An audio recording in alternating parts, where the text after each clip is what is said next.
Ne laissez pas les GAFA décider de ce que vous devez voir ou non, c'est votre choix qui compte.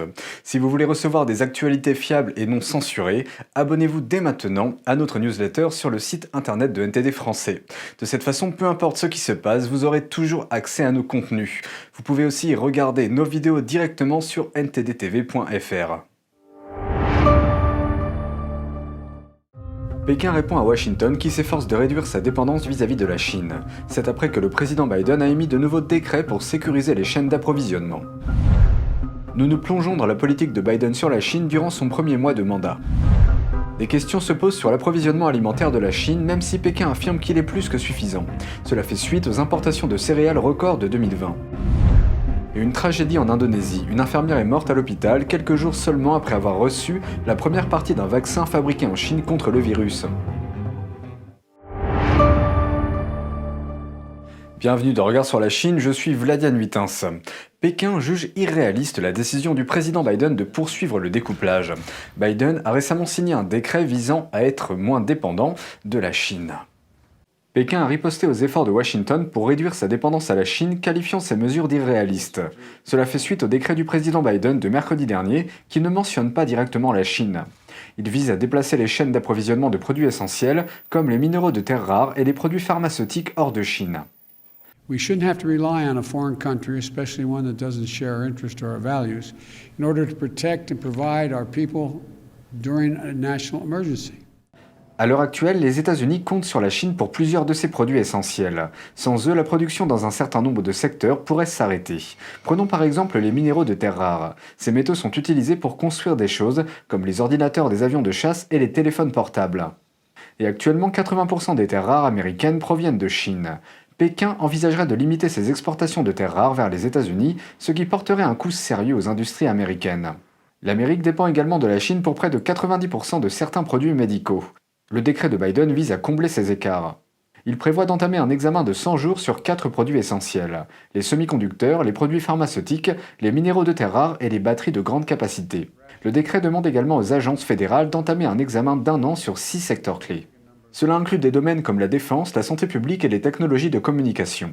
Pour renforcer les chaînes d'approvisionnement, Biden a déclaré que les États-Unis allaient augmenter leur production nationale et travailler avec leurs alliés pour trouver d'autres sources d'approvisionnement. Maintenant, nous examinons la politique du président américain Biden vis-à-vis de la Chine. Qu'a-t-il fait jusqu'à présent?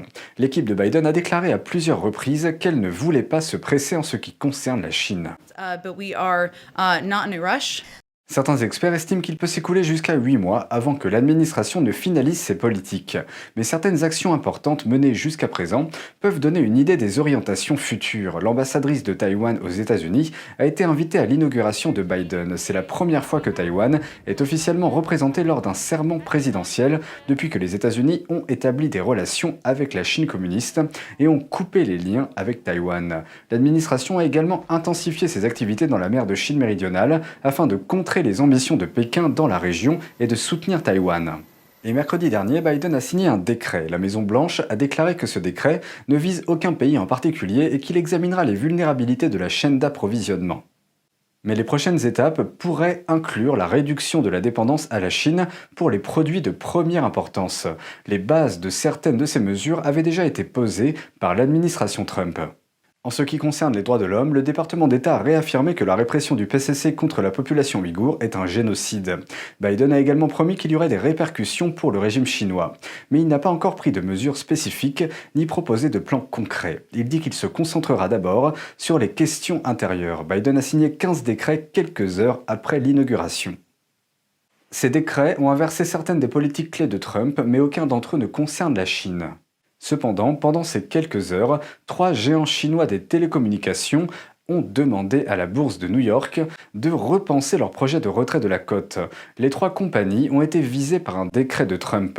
Ce décret interdit aux Américains d'investir dans des entreprises chinoises liées à l'armée.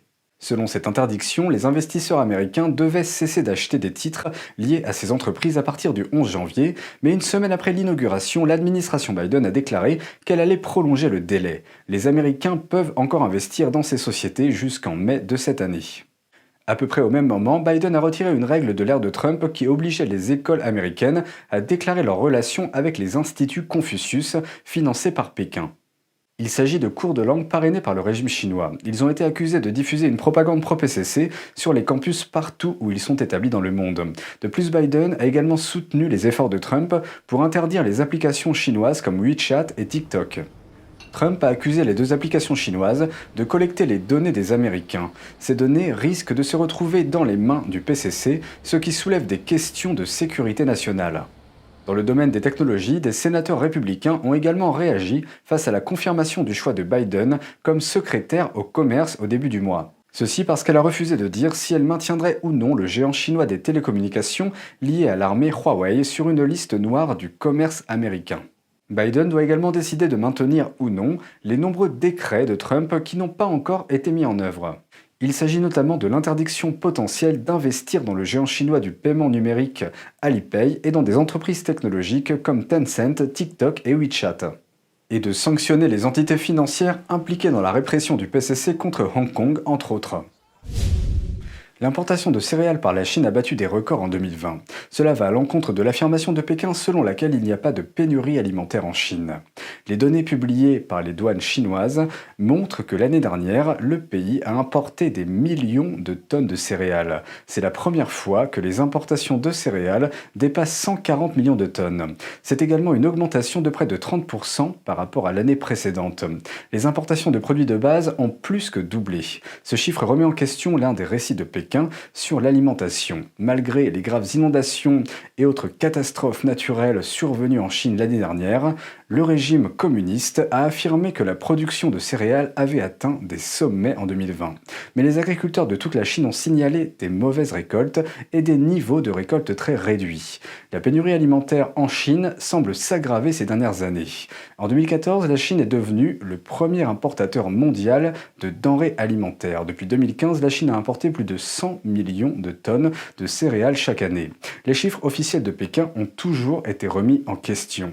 Beaucoup pensent que la situation réelle pourrait être bien pire. Outre les catastrophes naturelles, la corruption aggrave encore la pénurie alimentaire. En 2020, la Commission centrale d'inspection disciplinaire du PCC a publié un document affirmant que la corruption dans le secteur céréalier est alarmante. Dès 2013, le chef du PCC, Xi Jinping, a déclaré que de nombreux incidents se sont produits dans le dépôt national de céréales. Xi a fait référence à des fonctionnaires corrompus qui volent des céréales et les vendent pour faire du profit. Une infirmière indonésienne est morte après avoir reçu une dose de vaccin contre le virus du PCC fabriqué en Chine. L'infirmière de 33 ans de la ville indonésienne de Blitar a été testée positive au virus, 9 jours seulement après avoir reçu une dose du vaccin fabriqué en Chine par Sinovac. L'infirmière Ernie Kusama Sokmadoi n'a reçu que la première dose du vaccin sur les 2 doses prescrites. Elle l'a reçue fin janvier. Elle présentait des symptômes de fièvre, d'essoufflement et de toux. Une semaine après l'injection, elle a été admise dans une unité de soins intensifs. Une semaine plus tard, elle est morte de complications liées au virus. Le ministère indonésien de la Santé n'a pas précisé si sa mort pouvait être liée au vaccin. Il a seulement rappelé aux gens que le corps ne développe une immunité au virus qu'après la 2e dose.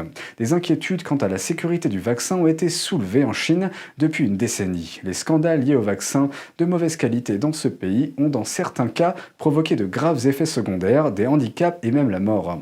La question a été reposée récemment lorsqu'un certain vaccin fabriqué en Chine a énuméré plus de 70 effets secondaires possibles dans son mode d'emploi. Ces derniers mois, la Chine a exporté des vaccins contre le virus du PCC dans des dizaines de pays, poussant ainsi à ce que les fonctionnaires appellent la diplomatie du vaccin. Elle fait effectivement concurrence à ses rivaux occidentaux. Mais aucun des vaccins fabriqués en Chine n'a été approuvé par l'Organisation mondiale de la santé pour une utilisation d'urgence, en partie parce que les données de leurs essais cliniques ne sont pas complètes. Des enquêtes montrent que la confiance mondiale dans les vaccins chinois est également en chute libre. Selon les médias taïwanais, une enquête publiée mardi a révélé que seulement 1,3% des Taïwanais accepteraient un vaccin fabriqué en Chine. Et au Royaume-Uni, le Premier ministre Boris Johnson ne s'engage pas à boycotter les Jeux Olympiques d'hiver de Pékin. Ceci après qu'un leader de l'opposition a demandé si Londres resterait à l'écart de l'événement en raison des violations des droits de l'homme commises par le régime. Today, millions of Uyghur people in China live in fear under a cruel regime. The BBC, international media, and human rights NGOs are all reporting on forced labour camps, women being raped and sterilised, and families being separated. This is a genocide happening in front of our eyes. So does the Prime Minister agree with me that unless China ends this genocide, Britain and Team GB should boycott the Winter Olympics in Beijing next year? Les Ouïghours sont un groupe ethnique minoritaire vivant dans la région occidentale du Xinjiang en Chine. Selon les rapports, le régime chinois a mis plus d'1 million d'entre eux dans des camps d'internement. En réponse à la question, Johnson a déclaré que le Royaume-Uni travaille avec ses alliés pour demander des comptes à la Chine sur les questions relatives aux droits de l'homme. Mais il ne s'engage pas à boycotter les événements. We're not normally in favour of sporting boycotts in this country, Mr. Speaker, and that's been the long-standing position of this government. Pékin devrait accueillir les Jeux Olympiques d'hiver en 2022. Depuis le 1er février, la chaîne NTD TV vous propose chaque jour 1 heure de programme en français, accessible gratuitement sur les canaux suivants. Orange, canal 548, Free, canal 799, SFR, canal 921 et Bouygues, canal 802. La première diffusion est programmée à 20h, avec une rediffusion le lendemain à 13h. Vous pouvez aussi retrouver toutes nos vidéos en vous rendant directement sur notre site internet ntdtv.fr. C'est tout pour aujourd'hui, merci d'avoir suivi Regard sur la Chine, on se retrouve demain pour une nouvelle émission, prenez soin de vous et à bientôt.